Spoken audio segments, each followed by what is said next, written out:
పత్రికా మిత్రులకు ఈరోజు రాష్ట్రంలో జరుగుతున్నటువంటి అనేక అంశాలని ఒకసారి మీ ముందుకు తీసుకురావడం కోసం ఇంతకుముందు మా మిత్రులు మాజీ కార్పొరేషన్ చైర్మన్ వాసుదేవరెడ్డి గారు చెప్పినట్టు ఇవాళ ప్రభుత్వ ఆసుపత్రులలో గతంలో తెలంగాణ ఉద్యమం తెలంగాణ రాష్ట్రం రాకముందు నేను రాను బిడ్డో సర్కారు దావక అనేటువంటి పాటలు పాడుకునేవాళ్ళం. నేను ఒక విద్యార్థి నాయకుడిగా 24 సంవత్సరాల రాజకీయాల్లో ఉన్నప్పుడు హాస్టల్లో మేము సందర్శనకి వెళ్ళినప్పుడు ఎక్కడ చూసినా పురుగులన్నం, నీళ్ళ చారు, నిత్యం అవస్థలతో పడుతున్నటువంటి విద్యార్థి లోకాన్ని చూసేది ఎస్సీ ఎస్టీ బీసీ మైనార్టీ వర్గాల విద్యార్థులు.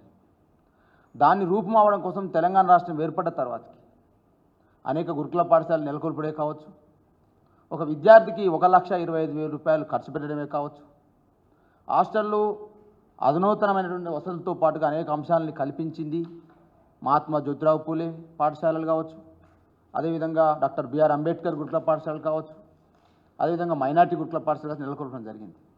మరి అలా గురుకుల పాఠశాల వ్యవస్థ చిన్నా భిన్నమై ఇవాళ ఎస్సీ ఎస్టీ బీసీ మైనార్టీ వర్గాలు విద్యకు దూరమయ్యే పరిస్థితి ఉన్నది.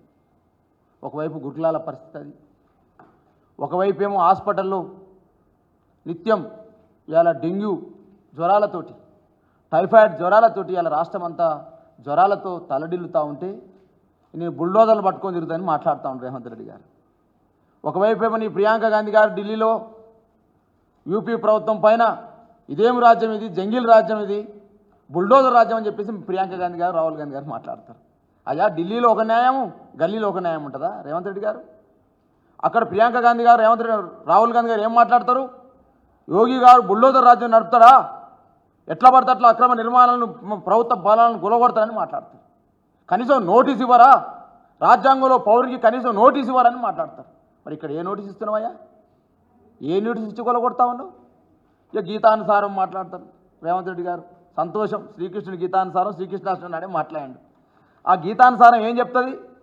తమ పర భేదం ఉండదట. అయ్యా రేవంత్ రెడ్డి గారు తమ పర భేదం అని చెప్పేసి గీతానుసారం చెప్పినావు కదా, మరి ఇలా రుజువులు చూపెడతా ఉన్నా.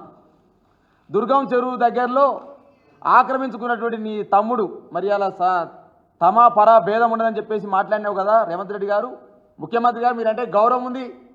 దుర్గం చెరువులో ఉన్న ఫ్లాట్ నెంబర్ 54, 55కి వెళ్ళండి దయచేసి. నేను హైడ్రా కూడా విజ్ఞప్తి చేస్తా ఉన్నా. మరి హైడ్రా నడుస్తుందా? ఒంటికాల మీద నడుస్తుంది. హైడ్రా అయితే నిలబడే నడుస్తుంది వాస్తవంగా, ఆమె మేము పాకు కూడా నడుస్తుంది. మరి హైడ్రా ఒంటికాల మీద ఫ్లాట్ నెంబర్ 54, 55కి వెళ్ళాలి. రేవంత్ రెడ్డి గారి తమ్ముని స్వగృహం ఏదైతే ఉందో దాన్ని కూలగొట్టాలి. అప్పుడు గీతానుసారం మాట్లాడి బీఆర్ఎస్ పార్టీగా మేము స్వాగతిస్తాం. మీరు మాట్లాడే మాటలు, చేసే చేతలు ఏ విధంగా ఉన్నవి? ఒకవైపు ఏమో హాస్టళ్ల పరిస్థితి ఆ విధంగా ఉంది, ఒకవైపు హాస్పిటల్ల పరిస్థితి ఆ విధంగా ఉంది, ఒకవైపు హైడ్రా పేరుతో డ్రామాలు మొదలు పెట్టిరని మేము అంటా ఉంటే డ్రామాలు ఎట్లయితాయి అంటారు. మరి మీరు కొందరు చేయాలి విమర్శలు వస్తూ ఉన్నాయి. మరి ఒకరు 100 కోట్లు అడిగిరట, ఆ 100 కోట్ల మీద సమాధానం చెప్పాలి కాంగ్రెస్ పార్టీ నాయకత్వం రేవంత్ రెడ్డి గారు. అదేవిధంగా ఇలా హర్యానా ఎలక్షన్ల కోసం, కాశ్మీర్ ఎలక్షన్ల కోసం, ఢిల్లీ ఎలక్షన్ల కోసం, మహారాష్ట్ర ఎలక్షన్ల కోసం మరి ఒక హైడ్రా అనేది ఫండింగ్ రైజింగ్ ఏజెన్సీగా మారిందని చెప్పేసి విమర్శలు వస్తూ ఉన్నాయి. ఆ విమర్శల మీద కూడా సమాధానం చెప్పాలి కాంగ్రెస్ పార్టీ. గీతానుసారం మాట్లాడే రేవంత్ రెడ్డి గారు మరి ఎందుకు పోవట్లేవు సలకం చెరుకు మీ మిత్రుల దగ్గరికి? పోవాలి కదా, నేనేం కాదనట్లే. ఎందుకు మరి రాజశేఖర్కి ఇచ్చినావు?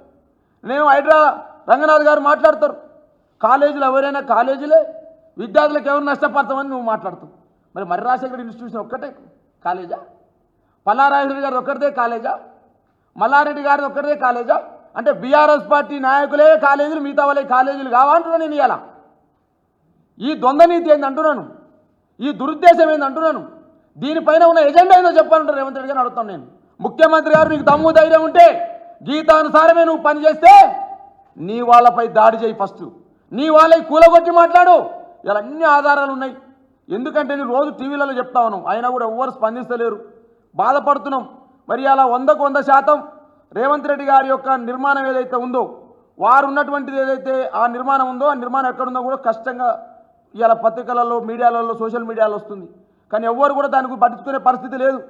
రేవంత్ రెడ్డి గారి యొక్క నిర్మాణం గండిపేటలోని, రంగారెడ్డి జిల్లా గండిపేట ఒట్టినాగులపల్లి విలేజ్, ఖాతా నెంబర్ 60089, సర్వే నెంబర్ 66/E/2, మరి ఏ రేవంత్ రెడ్డి ఫాదర్ ఆఫ్ నరసింహారెడ్డి మరి ఈ భూమి ఉన్నది, మరి గీతానుసారమే పనిచేస్తున్నావు కదా, మరి ఇది ఎందుకో పోటదా బుల్డోజర్ ఏమైనా పంచాయతీల మీదకేనా?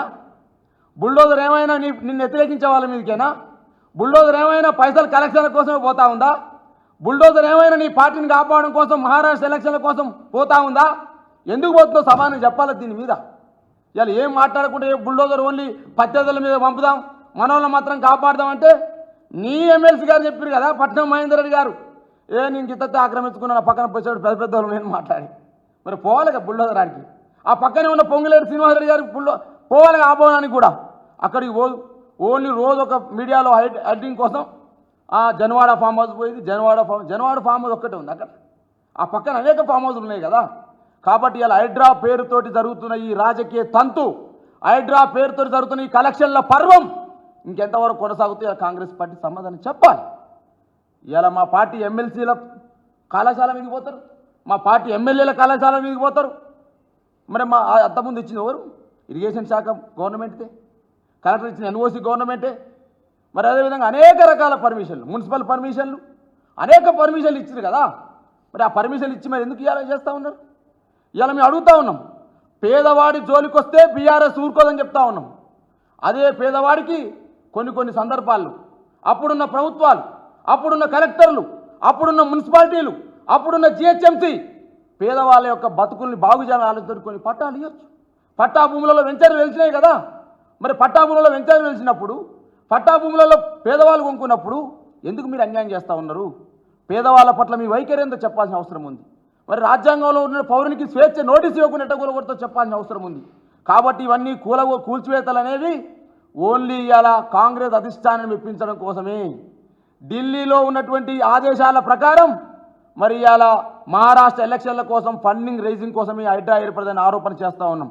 హైడ్రా ఒకవేళ నీతి నిజాయితీతో ఏర్పడతాయి, రంగనాథ్ గారి మీద మాకు విశ్వాసం ఉంది. రంగనాథ్ గారు ఒక నిజమైనటువంటి అధికారి, మేము కాదనట్లే. రంగనాథ్ సార్ మేము విజ్ఞప్తి చేస్తాను టీవీ ద్వారా, ప్రెస్ ద్వారా, మీరు ఒకవేళ నిజాయితీ హైడ్రా నిరూపిస్తే ఫస్ట్ ఎవరైతే ఇలా సోషల్ మీడియాలో వస్తున్నాయో అనేక మంత్రుల కట్టడాలున్నాయని చెప్పేసి, అనేక మంది ఎంపీల కట్టాలున్నాయని చెప్పేసి, అనేక మంది ఎమ్మెల్యేల కట్టాలున్నాయని చెప్పేసి వాటి మీద చర్యలు తీసుకోండి. అప్పుడు మీ హైడ్రా యొక్క చిత్తశుద్ధి నిరూపించుకున్నట్టు అవుతుంది. కానీ ఇలా ఓన్లీ రాజకీయ దురుద్దేశంతో చేస్తున్నటువంటి ఈ చర్యల్ని మేము ఖండిస్తూ ఉన్నాం. ఒకవేళ అక్రమణలు ఉంటే ఎవరుంటే ఖచ్చితంగా కూల్చివేయండి, బీఆర్ఎస్ పార్టీ స్వాగతిస్తుంది. కానీ ఓన్లీ విద్వేషాలు రగల్చడం కోసం, ఓన్లీ పక్క వాళ్ళని టార్గెట్ చేయడం కోసం చేస్తే మాత్రం బీఆర్ఎస్ స్పందిస్తుంది. అదే క్రమంలో ఇలా అన్ని రకాల ఇలా హైడ్రా చేసే చర్యల వల్ల మీకు ఫండ్ రైజింగ్ కావచ్చు, కానీ రాష్ట్రంలో రుణమాఫీ కాదే. రైతాంగం రుణమాఫీ కావాలి కదా, దాన్ని పక్కదారి పట్టిస్తారు. హాస్పిటల్ సమస్యలు, డెంగ్యూ జ్వరాలు వస్తూనే ఉంటే వాటి పక్కదారి పట్టిస్తారు. గుట్ల పాఠశాల సమస్యలు ఉంటే వాటి పక్కదారి పట్టిస్తారు. మరి ఇలా హైడ్రా అనేది ఒక డామా తెరలేపి ఫండ్ రైజింగ్ మీకైతుంది, ప్రజలేమో కష్టాలు ఉంటున్నారు. ఇవాళ ప్రజలు కష్టాలు ఉన్నారు. ఇవాళ అనేక ఊరల్లో ఇవాళ వస్తూ ఉంది, మంత్రి గారు సొంత ఊరిలోనే రుణమాఫీ కాలేదట. రోజు పేపర్లో కథనాలు వస్తూ ఉన్నాయి. మేము మాట్లాడొద్దా? మేము మాట్లాడితే చేసినామని మాట్లాడతారు.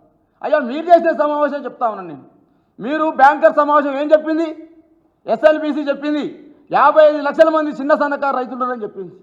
49,500 కోట్లు అవసరమని చెప్పింది.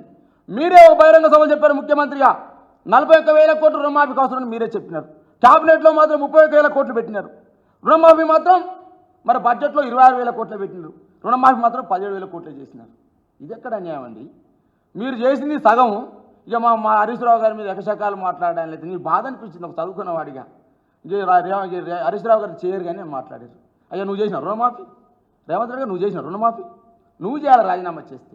ఇవన్నీ కూడా డైవర్షన్ పాలిటిక్స్ చేస్తూ రాష్ట్రంలో ఉన్న సమస్యలన్నీ పక్కదారి పట్టిస్తూ రాష్ట్ర ప్రజానీకానికి శనిగా మారింది రేవంత్ రెడ్డి సర్కార్. రాష్ట్ర ప్రజానీకానికి ఇబ్బందులు పెట్టడానికి తయారైంది ఇలా రేవంత్ రెడ్డి సర్కార్. కాబట్టి ఈ అన్ని సమస్యలపైన బీఆర్ఎస్ పార్టీ కార్యాచరణ రూపొందిస్తాం. డెఫినెట్గా ప్రజల పట్ల కొట్లాడతామని చెప్పేసి ఈ సందర్భంగా తెలియజేస్తా ఉన్నాం.